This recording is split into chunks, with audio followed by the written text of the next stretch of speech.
அட பாவியிலே சும்மா இருந்தோன்னு super star ஆக்கிட்டீங்களா இந்த மாதிரி இப்போ ஒரு வீடியோ மட்டும் வெளியாகிருக்கு. உண்மையாக சொல்ல போனால் மகிழ்ச்சியான வீடியோ தான், இல்லை மாற்றுக்கிறதே இல்லை. அதாவது சும்மா மூலையிலேருந்து பாடிக்கொண்டு இருந்தவனு அவனை இப்போ சூப்பர் ஸ்டார் ஆக்கி இப்போ அவன் பெரிய பிரபலமாக ஆகிட்டான். அதாவது சங்கீசன் ஒரு அதாவது சொல்லிசை பாடகர், பிரபலமான ஒரு பாடகர் இப்போ இன்னும் பிரபலமாகி விட்டார்.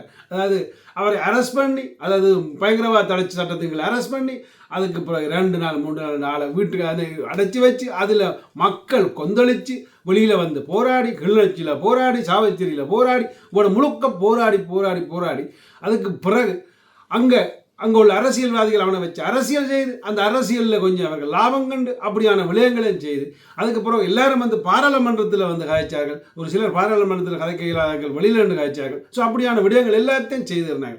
அப்படியே அந்த புற்று மாதிரி அந்த நோய் வந்து புலம்பெயர்ந்த மக்கள்கிட்டையும் பரவிச்சுது. புலம்பெயர்ந்த மக்கள் வந்து பார்த்தீங்கன்னா டிக்டாக்ல இருந்து, யூடியூப்ல இருந்து, ஃபேஸ்புக்கில் இருந்து வெளுத்து விட்டார்கள். அவர்கள் அதில் உழைப்பு மட்டுமண்டில் உண்மையை சொல்ல போனால் உரிமைக்காகவும் போராடினார்கள், ஒரு சில உழைப்புக்காக போராடினார்கள். அப்படி பலர் இருந்தார்கள் அந்த டிக்டாக் யூடியூப்ல. அதே மாதிரி உண்மையை சொல்ல போனால் இந்த பிரான்ஸில் பார்த்தீங்கன்னா வெளியில் அந்த ஈவில் டவர், அதாவது அதிசயம், உலக அதிசயத்தில் ஒன்றுக்கு கீழே நின்று போராடினார்கள். உண்மையை சொல்ல போனால் புலம்பெயர்ந்த தேசங்களில் நேரம் பண்ணுறது ரொம்ப கஷ்டம். அதை ஒதுக்கி வந்து இந்த சங்கீசன் என்ற ஒரு இளைஞனுக்காக போராடினார்கள்டா தமிழ் ஒற்றுமை அங்கே நிற்கண்டு பாருங்க. ஏன்னா அங்கே தான் நிற்கண்டு இல்லை, இங்கே யூகேலையும் போராடினார்கள். யூகேலையும் நிரந்தரமாக பெரிய பெரிய பிரச்சனைகள் எல்லாத்துக்கும் போராடக்கூடியவர்கள் யூகேல உள்ளவர்களும் இருக்கிறார்கள். ஸோ அப்படி பலர் எல்லா சோசியல் மீடியாக்கள்லேருந்து எல்லாத்துலேயும் போராடி பெரிய பெரிய கஷ்டப்பட்டு ஒரு மாதிரி இந்த சட்டத்தில் இருந்து இந்த இளைஞனை காப்பாற்றியாச்சு. ஸோ இனி அவன் சூப்பர் ஸ்டார்ன்றதுல மாற்றுக்கிறது இல்லை. இனி புலம்பெயர்ந்த தேசங்களில் உலா வரப்போறான்றதுல மாற்றுக்கிறது இல்லை. ஸோ ஆறுலையும் முதல் புக் பண்ண போறீங்களோ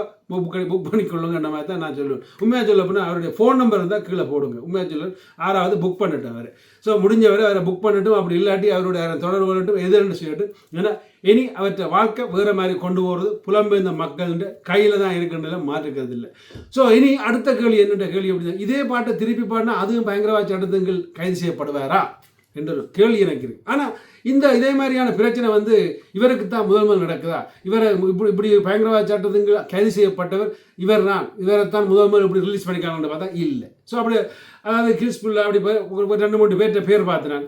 ஸோ அப்படியான ஆட்களே ஏற்கனவே அவர்கள் பயங்கரவாத சட்டத்துக்கு கைது செய்யப்பட்டு ரிலீஸ் பண்ணப்பட்ட ஆக்களும் இருக்கிறாங்க, நேத்திரத்தில் பார்த்தேன். ஸோ அதே மாதிரி 2022ஆம் ஆண்டு ஆர்ப்பாட்டத்தில் கைது செய்யப்பட்ட ஆக்கள் அவர்களும் உதய சட்டத்துக்கு கைது செய்யப்பட்டு வேந்து வெளியில் விடப்பட்ட ஆக்களும் இருக்கிறார்கள். ஸோ அப்படி அந்த குற்றங்களை விசாரித்து அதுக்கப்புறம் குற்றம் இல்லாட்டி சட்டமா அதிபர் வந்து அதை மாற்றி எழுதி அதை வெளியில் விடுறது இது நோமலாக சாதாரணமாக நடக்கிற ஒரு விடயம்.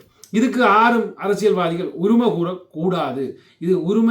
இது நீங்கள் உரிமை கூறுறதுக்காக அவன் ஜெயிலுக்கு போயிட்டு வரையிலையப்போ, அதாவது அவர் போயிட்டு வந்தது அந்த குற்றத்துக்காக அந்த பாட்டுக்காக. ஆனால் இங்கே சிலர் அரசியல்வாதிகள் அரசியல் செய்கிறீர்கள். ஆனால் என்ன பொறுத்தவரையில் எல்லாருமே ஏதோ சிறப்பாக செய்த மாதிரி கிடக்கு. அதால் நான் அர்ச்சுனாவிலிருந்து, ஸ்ரீதரனிலிருந்து, அதாவது சுமந்திரிலிருந்து எல்லாரையும் நான் அப்படி ஒன்றா வச்சு சொன்னேன். ஸோ எல்லாரும் உலகத்திலேருந்து எல்லா தமிழர்களும், அதாவது இந்தியாவில் இருந்தாலும் சரி, இல்லாட்டி லண்டனில் இருந்தாலும் சரி, ஃப்ரான்ஸில் இருந்தாலும் சரி, எல்லா தமிழருக்கும் ஒற்றுமையாக நின்று விடத்தான் இன்றைக்கு இந்த இளைஞன் வெளியில் வந்திருக்கிறான்றதுல மாற்றுக்கிறது இல்லை. அதை விட குயிக்காக வந்திருக்கான்றது மாற்றுக்கிறதுல, இன்றைக்கு விடுதலை செய்யப்பட்டார் என்று மாற்றுக்கிறதில்லை. ஸோ அப்படி விடுதலை செய்யப்பட்ட அந்த இளைஞனுக்கு முதல்ல ஒரு சல்யூட். ஸோ திருப்பியும் சொல்லிக்கொண்டு விடப்பெறுகிறேன். சும்மா இருந்தவனை இலங்கை அரசு இப்போ சூப்பர் ஸ்டார் ஆக்கிடுது. இதுதான் உண்மையை சொல்ல போனால் இலங்கை அரசு. அதாவது இதுக்காக இனி கண்டபடி எழுதி ஜெயிலுக்கு போக முயற்சி செய்யாங்க. மற்ற இளைஞர்களே, நீங்கள் கவனமாக இருங்க, இது எல்லாத்தையும் கவனமாக இருங்க. முயற்சியை மட்டும் விடாதீங்க, முயற்சி எடுங்க. முயற்சி ஒன்று தான் உங்களுடைய நம்பிக்கை, உங்களுடைய மூச்சு, உங்களுடைய வாழ்க்கை, அவ்வளவுதான். மற்றபடி இந்த தேவையில்லாமல் எழுதி தேவையில்லாத பிரச்சனைக்கு மாட்டிக்கிட்டு பேருந்து திருப்பியும் அந்தரப்படாதுன்னு சொல்லிக்கொண்டு உங்களுக்கு விடைபெறுகிறேன். சங்கீசன் இனி வாங்க வெளிநாடு புலம்பெயர்ந்த தேசங்களில் உங்கள் பாட்டணி முழங்கட்டும். நன்றி, வணக்கம்.